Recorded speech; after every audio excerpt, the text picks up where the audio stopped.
first lesson on science.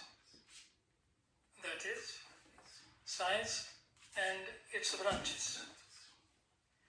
As I have already said, that science is a systematized knowledge of nature gained through experiments, observations, and drawing inferences.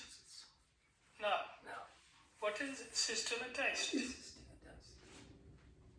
For learning all science subjects, you must be systematized. That is, follow some set sequence or an order of studying that subject. One cannot be haphazard for studying science subjects. You must go chapter-wise. The subject will not be well understood if one jumps the chapters. To begin, one must follow the chapters of a prescribed textbook or follow the teacher. Science subjects are well learned and enjoyed in person. This process arrests all the senses and well motivates the students. The board, the teacher, his gestures, and body language all help the students to concentrate on the subject matter. Moreover, the teacher or the students can ask questions. Of course, in conditions like pandemic COVID-19, online is the only way out. Now, next, what is nature? I'm sure all of you have an idea of what is nature. Everything that we see around us constitutes nature. For example, the earth, animals, plants, stars, moon, and the sun, etc. To have an exact idea of the complexity of nature, I will advise you to watch a short video with reference YouTube Cosmic Eye, original HD version. Overlooking that complex composition of nature, let's see the components of nature around us, which make the different branches of science. That is, geology deals with earth, astrology deals with stars, biology deals with living things, that is, plants and animals, chemistry deals with the matter, its composition and properties, physics deals with all the energies like force, heat, light, magnetism, and electricity. We start with biology, which deals with the study of living things.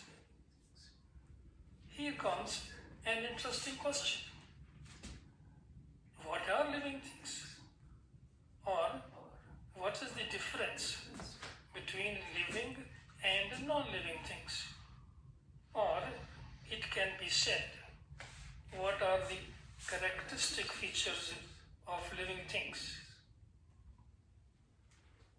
Now, characteristic features of living things are: number 1, response to stimuli; 2, reproduction; 3, growth; 4, homeostasis; and 5th, biological energy.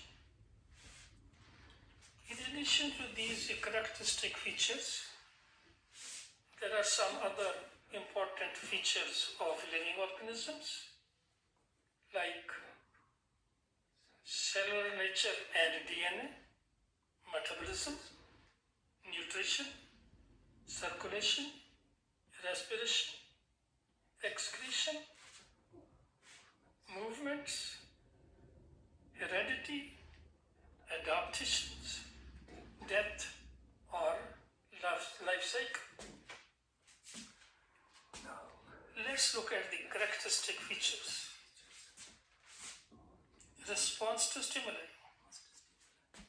A stimulus is any change in the internal or external conditions of the body of a living thing, which initiates a reaction or a response by the body, is called stimulus.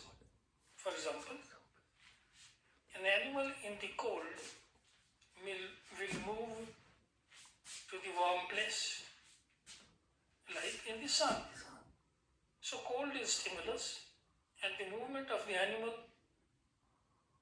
towards the sun is the response. Similarly, in plants, as the sun rises, in sunlight, green plants start the process of photosynthesis.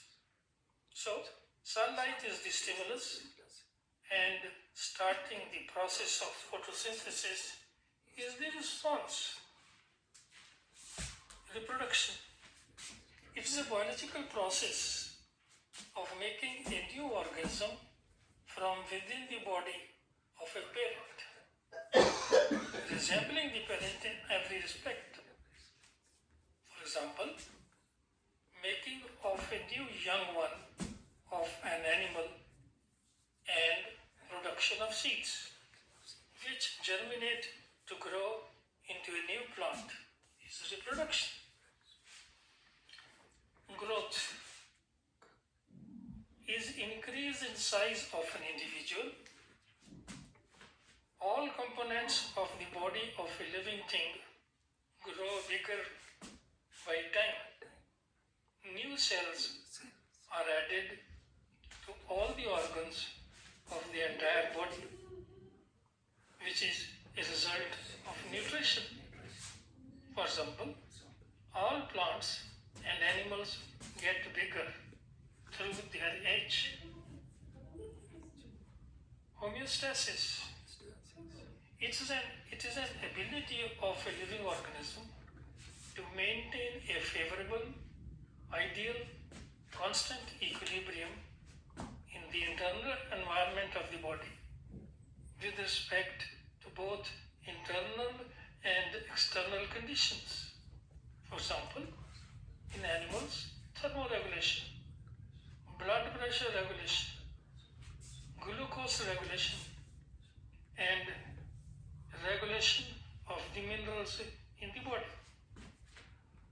In plants, opening and closing of the stomata, transpiration, shedding of leaves, etc. Biological energy production. For all living things, it is necessary that they produce some energy to keep them alive, to carry on all the activities like eating, moving, growing, and repair, etc. Energy is defined as ability to do work. All metabolic processes need energy, which is produced by the breakdown of the raw materials present in each cell of the organism. Let's precisely look at the other features of living things. Cellular nature. All living organisms are made up of a very small functional unit called a cell. Nucleus and DNA are essential components of a cell. Metabolism is a constructive mechanism, anabolism, to make up complex molecules, and a destructive process, catabolism, in which larger or complex molecules are broken down to release energy.